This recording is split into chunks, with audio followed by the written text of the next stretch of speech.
Felix was the most wonderful man.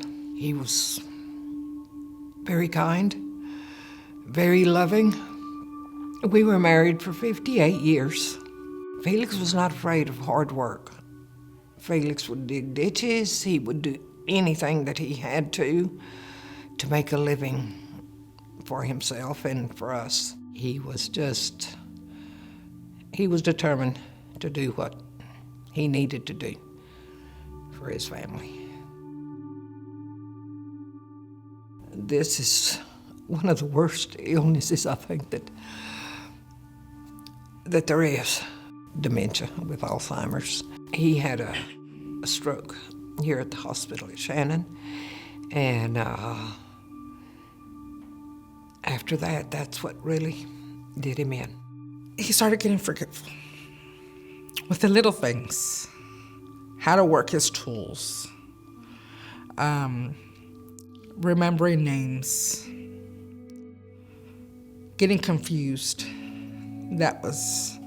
That's when we kind of started noticing it started getting a little bit harder. Having to correct him was hard. It was for his own safety, but we didn't want him to hurt himself in the process of what he was trying to do. It took me a while to be able to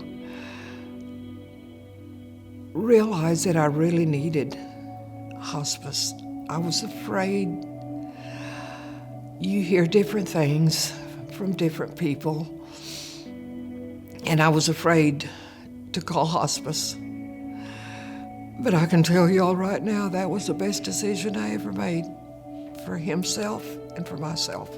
You could tell he was a very sweet man. He was loving. He couldn't tell you that, but you could just tell by the look in his eyes. We would get to be there multiple times a week, and we got to know him, know his family, and he was a very kind gentleman, you could tell. I got to see Felix and his family from the very beginning. So it started at Shannon. I was able to go consult with the family all the way to the point where we followed the ambulance back to his house to get him onto services. And so, of course, when you're meeting these people, you don't ever know how long they're going to be with you.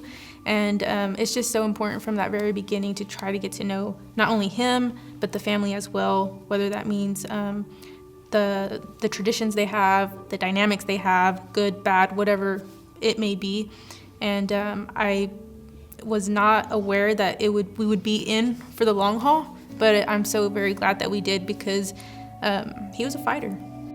A lot of times the most comforting thing for people in this situation is knowing what is expected and what's going to happen. So when they know that, it's just a lot easier to deal with when it starts to happen. So it's just sitting down and visiting sometimes, but just coordinating all the care that he needed.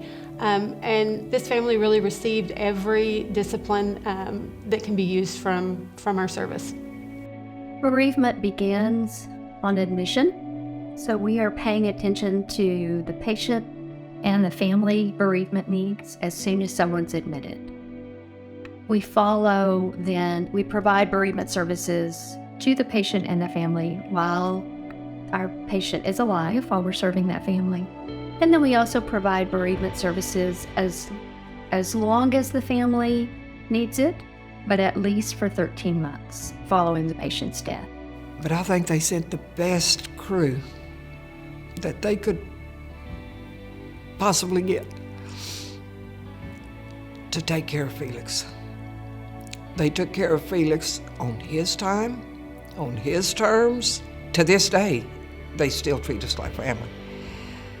It gives you a good feeling to know that there are really good people that live so close to you and you don't even know about it.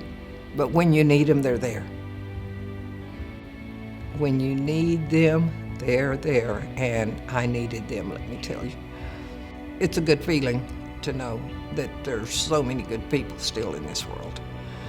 If you need the help, when you have got a patient like I did, and you want to keep him at home by your side, like that's what I wanted to do with my husband, don't hesitate to call hospice.